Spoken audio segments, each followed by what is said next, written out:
Қайырлы күн баршаңызға, менің каналыма қош келдіңіздер. Бүгін біздің 10 минутымызды ғана қажет ететін оңай жаздық тюрбан тігетін боламыз. Бұл тюрбанның ерекшелігі төменгі жағы 2 қабатта, үстіңгі жағы жұқа 1 қабаттан тұрады.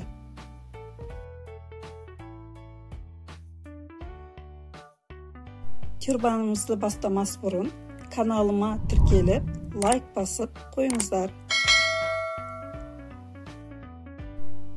Сіздерге түсінікті болу үшін тюрбанның пішімін осындай қағазға түсіріп алуды жөн көрдім. Бізге ұзындығы 25 сантиметрлік және ені 132 сантиметрлік сетка матасы қажет болады. Видеода көрсетілгендей пішімді тюрбанның жарты бойына құрастыратын боламыз. 132 сантиметрді ортасынан бөлеміз. Ол бізде 66 сантиметр. 66 сантиметрді тағы ортасынан бөліп 33 сантиметр аламыз. 33 сантиметрден оңға қарай 5 сантиметрден белгілеп аламыз. Бұл белгінің бәрін матаға міндетті түрде түсіру керек. Енді осындай бұрышынан 15 сантиметрден нүкте қойып, доғал шығарамыз.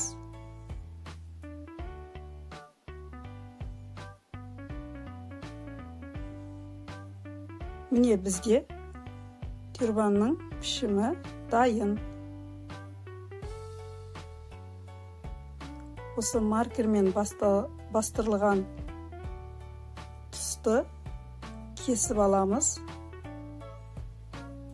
Мына белгілерді осылай матаға да белгілейтін боламыз. Ортасы кесілмейді, ол бүгілетін жер.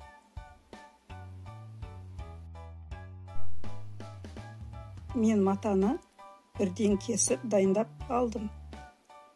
Матаның ортасы және сызбада көрсетілген белгілері осылай білінетіндей қылып кесіп, сызып көрсетіп қоямыз. Матаның оң теріс жағын анықтап аламыз. Матаны 2-ге бүктейміз. Бізге оң бетімен тұру керек. Доғал беті матаның асты жағында қалады. Матамыздың ортасын тауып, ине қадап белгілеп аламыз.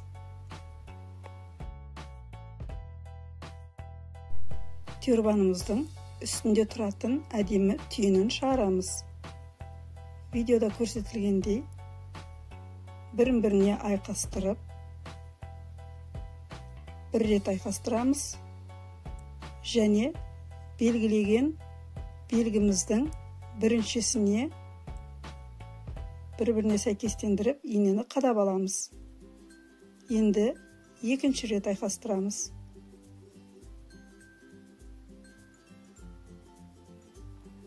Осылай қолмен реттеп, түйінді әдемі қылып шығарып аламыз. Осылай бірін-біріне айқастырғанда, біздің матамыздың доғал жері үстіге қарай шығу керек. Енді бүктелген жерді осылай ашып, бірін-біріне қаратып аламыз. Енді жай қимылмен тюрбанымызды арт жағына аударып, осылай иненің көмегімен инелерді, тюрбандарды бір-біріне қосып қадап аламыз. Бұл жерде бізде тігіс болады.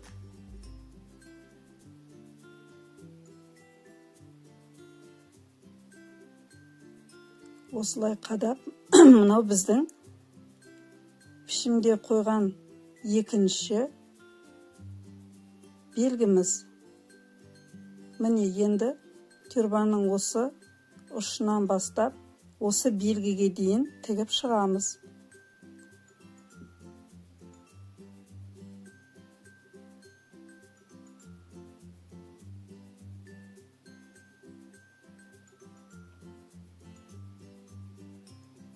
бір сантиметр қылып түзу тігіс тігіп шығамыз. түзу тігістен кейін зигзагпен немесе оверлокпен де өңдесеңіздер болады.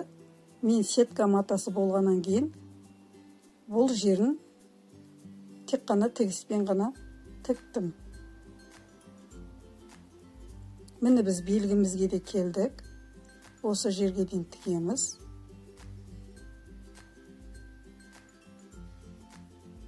Міне бұл біздің жаңа тіккен тігісіміз. Мынау біздің түйініміз.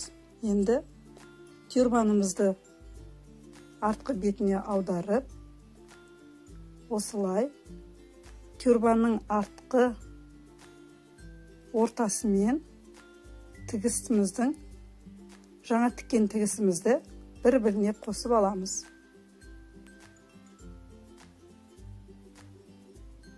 Міне бізде астыңғы бөлігі 2 қабат және үстіңгі бөлігі 1 қабат. Енді осылай айналдыра тігіп шығамыз. Осы жерде өзі белгі шығады. Сол белгіге дейін тігеміз. Сіздер матаны кесу барысында пішімде көрсетілген белгінің бәрін қоятын болсаңыздар, шатаспайтын боласыздар.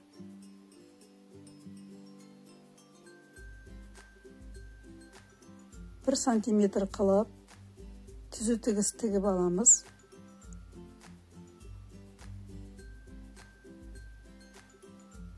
Қолымызбен реттеп отырамыз.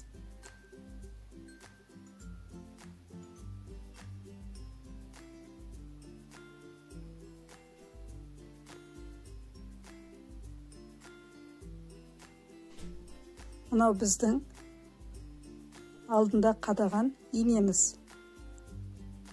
Сол инеге дейін тігеміз.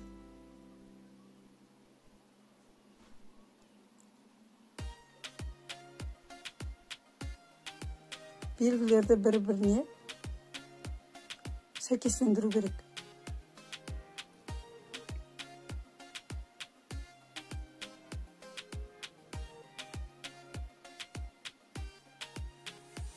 Мен ортасынан бірінші бір жағына қарай тіктім, енді екінші жағына қарай тігіп отырмын.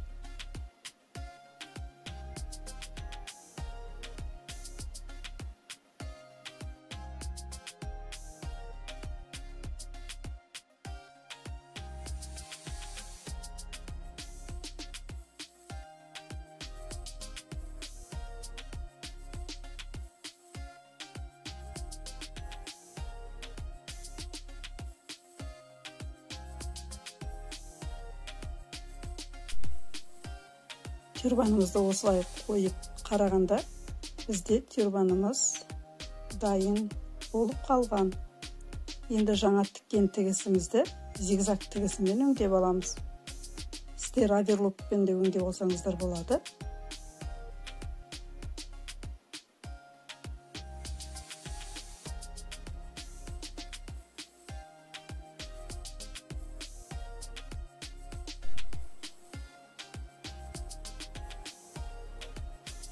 Ендігі кезекте тюрбанымыздың артына осындай складкалар жасап аламыз.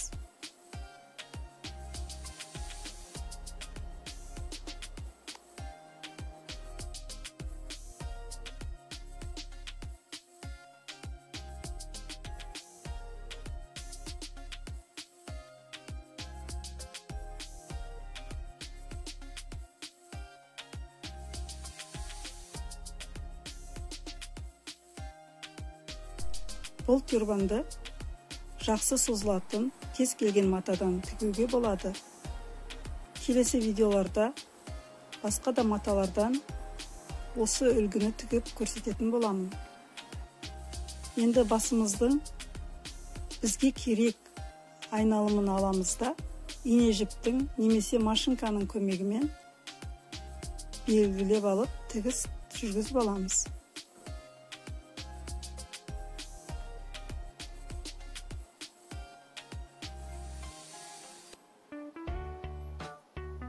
Міне, осымен біздің жаздық төменгі жағы 2 қабаттан тұратын тюрбанымыз дайын. Сіздерге ұнаса, менің каналыма жазылып, лайк басып кетіңіздер. Баршаңызға рахмет.